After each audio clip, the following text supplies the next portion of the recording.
Hello. Well, I think it's fair to say we are living in interesting times, and I think there's a couple of things we need to be thinking about. One is, where are we heading? Not just in the short term, but also in the long term. And the other thing is, how do we actually face this future? Very interesting verse in Proverbs 29. It says this: if people can't see what God is doing, they lack vision, and without that vision, they perish. And that's pretty stark. So think about that for a minute as we move through this talk. Somebody I'd vision really taped was Martin Luther King, the great American emancipationist. And he talked about, I have a vision, and that kept him going to his dying day. And it's important as we face the future that we now have a clear vision about what God is doing. Let me go back a bit though, and let me talk a little bit about myself. Let me talk in particular about how I, as a teenager, became a Christian around about 14, and by 16 I was well embedded in a very good youth group.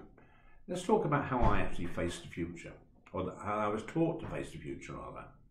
And really, the future that I was taught at 16 was along the lines of things are going to get worse and worse and worse. Then quite suddenly Jesus is going to come back, and before things get really bad, we're going to be whisked away. And I remember at the time thinking it rather reminded me of Beau Geste. It was a bit like the Legionnaires in the fort, and they're surrounded and they're down to their last bullet, down to the water's run out, they're in a right mess. Then suddenly, before things get really bad, the reinforcements arrive. And that seemed to be the view of the second coming of Jesus. It's something I felt increasingly uncomfortable with. And to me, it raised quite big doubts. It raised doubts for a number of reasons. One was because what I was doing at the time, which I was studying history to quite a high level, and I went on to do history and education in Birmingham later. And to say that things are going to get worse and worse and worse seemed to think that, well, nothing awful's happened in the past. Well, I'm sorry, awful things had happened in the past, and awful things are kind of going on happening.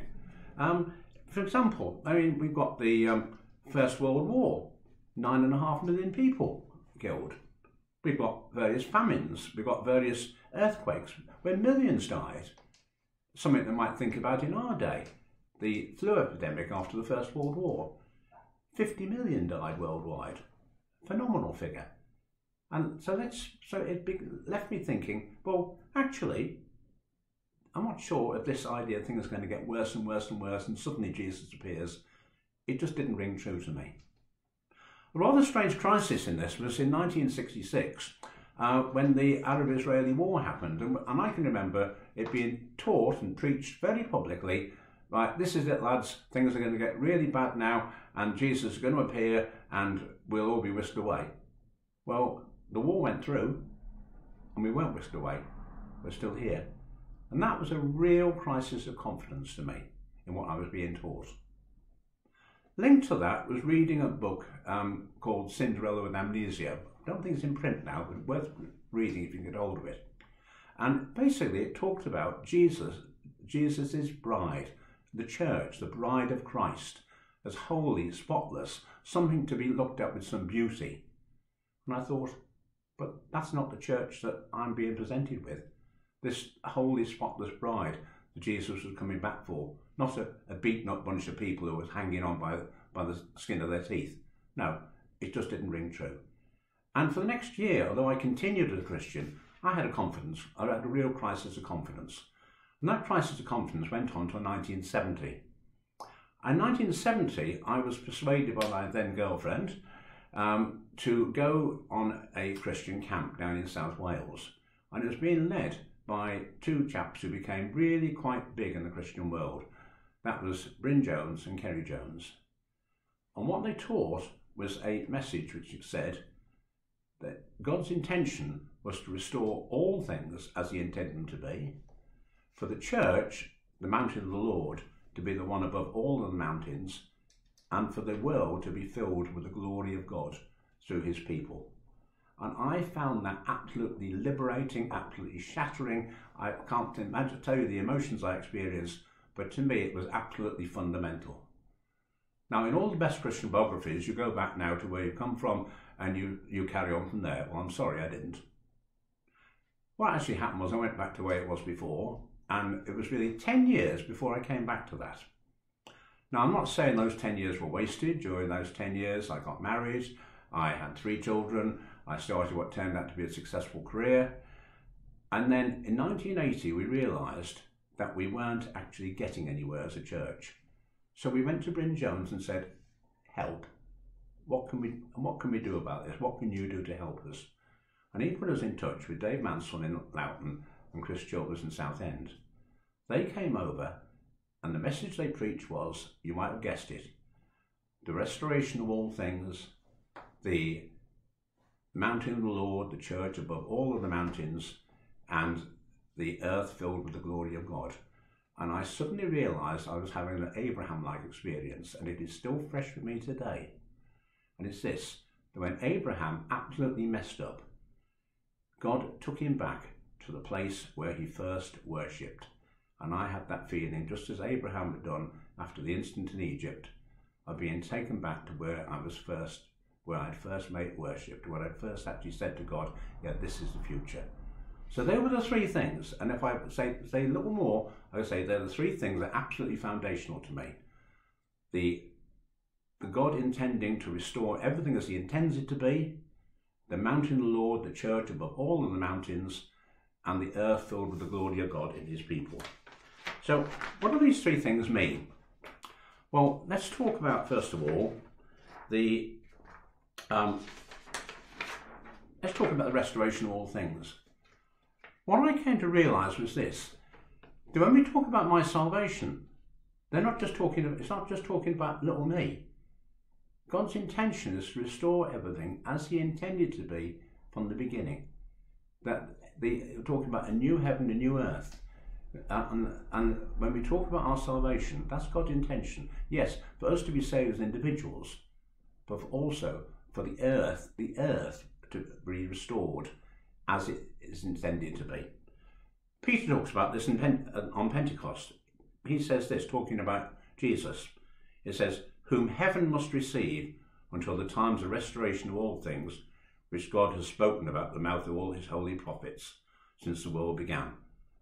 Another translation puts it as, he must remain in heaven until the time comes for all things to be made new, as God announced to the holy prophets who lived long ago. And that message gripped me in 1970, it gripped me again in 1980, and is still fresh with me today. That God's intention is to restore everything as he intended it to be. And my personal salvation is included in that. What about the other one? The mountain of the Lord. Well, the mountain of the Lord is one that perhaps even excites me even more. Let me read it to you. This is from Micah and all from Isaiah. It says this, it shall come to pass in the latter days that the mountain of the Lord's house shall be established on the top of the mountains, and be exalted above the hills, and people shall flow to it. Many nations shall come and say, come, let us go to the mountain of the Lord, to the house of God of Jacob. He will teach us his ways, and he shall walk in his paths. I really do not see the mountain of the Lord as a physical thing. I see it as the church. And what I see increasingly is the world coming to the church and saying, teach us your ways. I see the church as being increasingly the big influence to the world. Now, you think, well, hold on a minute, where's your evidence for that, David? That seems really far-fetched. All right, let me give you a couple of examples, and a couple of them are quite dear to us as a church in Basildon. The mountain of the Lord. Some of you have probably heard about Martin Lewis. Martin Lewis, he's a money-saving expert. He advised on personal finance. He talked about the Christians Against Poverty and the work they do with people in severe debt. And he said this, Christians Against Poverty are unsurpassed when it comes to the debt help they give people across the country. There's nothing better to start you on the path to having more money in your pocket. That's Martin Lewis, who is not a Christian, and makes it very clear he's not a Christian. But what's he doing? He's pointing towards the mountain of the Lord, the church, for help. Prince Charles said something similar. Christians Against Poverty, fantastic. I came across the work a few years ago, and what they've done is staggering. And they're both recent quotes from those two. where people in the world are actually looking to the church for how do we get out of this problem. In passing, let me just say, I wonder what we should be thinking about in terms of the corona outbreak. Let me give you one more example of where the world is actually coming to the church. This was written by the Chief Constable of Essex a little while ago. Thanks to the street pastors who this weekend identified a vulnerable young girl who was at risk from a predatory man. Not a Christian, he's speaking professionally, and he's saying this Christian organisation has done something really positive here. It's the world, again, looking to the mountain of the Lord, the church. Wantage Herald, I'm not quite sure how big a circulation Wantage Herald has got, but in about 2012, it was said in the Wantage Herald, Chief Inspector Andy Boyd said, the street pastors have been incredibly successful. They contributed significantly in just reassuring the community and made people feel safe when they came out the pubs. The volume of crime has gone down, and the street pastors have clearly played a significant role. They've got a real presence throughout the town. So why do I think we have the mountain of the Lord emerging, where all nations shall go to it for guidance and say, what do we do? Because I see the evidence starting to appear. It's small things at the moment, but do I believe it will grow? Do I believe we've got the capacity to grow as we work and pray into it? Yes. Let me talk about the earth will be filled. Somebody said to me once that when they talk about the earth being filled with the glory of God, it sounds a little bit like that chap who used to appear on the Ready Brick advert, where on a freezing cold day he puts his Ready Brick inside him and then goes out glowing. No, it's not like that. It's the people of God going out into the world and exercising their presence. It's also the earth being filled with Christian people. And you reasonably say, David, you're thinking hope against hope there. You're thinking hope against hope. I mean, the world filled with Christian people. Well, let me give you two examples. One the other side of the world, one a little bit closer. In 1970, the number of Christians in China was reckoned to be around about 3 million. Most people think there was less.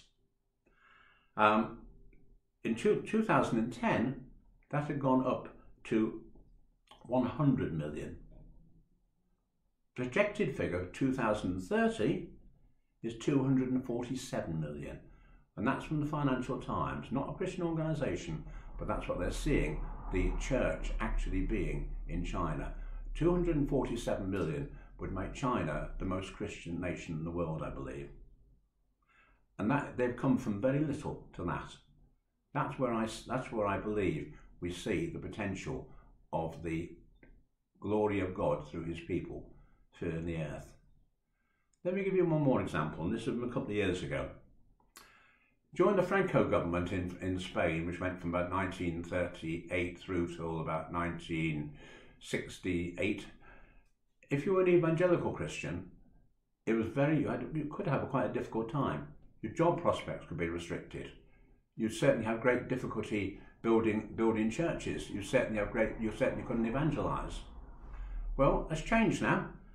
A few months ago, in January 2018, the Christianity Today said this: evangelical churches in Spain are steadily on the rise, with traditional Catholic country seeing 87 new places of worship in the past 6 months, bringing the total number of evangelical premises to an unprecedented 4,045. And that is a huge growth in quite a short time. And that is why I say with confidence, do I believe we will see the glory of God and his people filling the earth? Yes, because it's starting to happen, folks. Let me talk about the restoration of all things. This is where I have to say, I see hints of it, but nothing I want to talk about in any detail, except I am absolutely convinced that God intends to restore everything the way it should be. Things clearly aren't as they should be now, but God intends to actually restore them to where they should be. And I think you can fairly say that's a work in progress. Now, let me just be clear about something. I am not saying that the church, as it approaches the last days, whenever that might be, is in for a really cushy time. I'm not saying that at all. It's quite obvious, and I could give you about half a dozen references that Jesus said in Matthew and John, in Matthew, where he actually makes it quite clear that being a Christian can be tough. You can suffer persecution, you can suffer all sorts of awkwardness. If you look at what's happened to the church in the Middle East in the last couple of years, where ISIS have slaughtered Christians in large numbers, no, being a Christian is not going to be easy. But what we can say is we can still see the church emerging. How does this affect me? How does the fact that God intends to restore everything as it is meant to be, how does it affect me that the mountain of the Lord, the church, will be the one above all other mountains, that men and women, nations perhaps, will stream to it and say, teach us your ways? How does that affect me? How does it affect me that one day the church will be filled with the glory of God as the waters cover the sea, the glory of his people? Well, it influences several things. It influences what I choose to do. I live my life not just in terms of a short-term goal. I live my life in the expectation and seeking to contribute to that happening. In other words, I will take the work of evangelism seriously. I will take the work of influence society seriously, because that's what God intends me to do. I'll also consider where I want to live. Do I want to stay in this town, or do I want to move somewhere else according to how God directs me? But my reason for moving or living anywhere is because that's where I can be an influence for those three things that I've talked about earlier. The other thing that's worth mentioning is this, and this I think is quite an important one for us as a church at the moment. How do I give? How do I choose to give? Well, I suggest that you lift your eyes when you come to giving. Please just don't think in terms of I'm giving to support our youth work, or please give to support our youth work. Please do give to support our messy church. Please give to support the various other things we do. But above all, lift your eyes above that to seeing the kingdom of God above other nations. See the kingdom of God above all the nations, where the nations come to it and actually say, teach us your ways, to seeing the people streaming in, to seeing the world filled with the glory of God as the waters cover the sea, through people being born again and added to the church. My giving has to focus on that, not just the immediate needs of the next 4 or 5 years.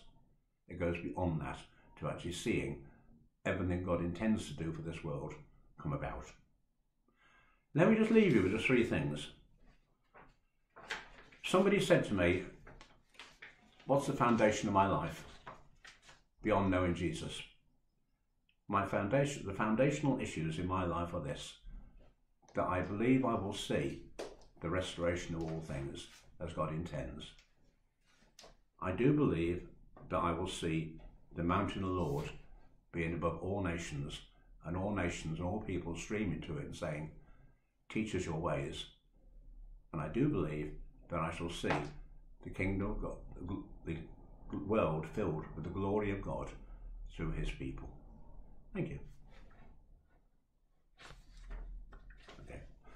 Okay, well, Father, from what I've talked about now, I just pray, Father, that you take these words, that use them to build your kingdom in this world.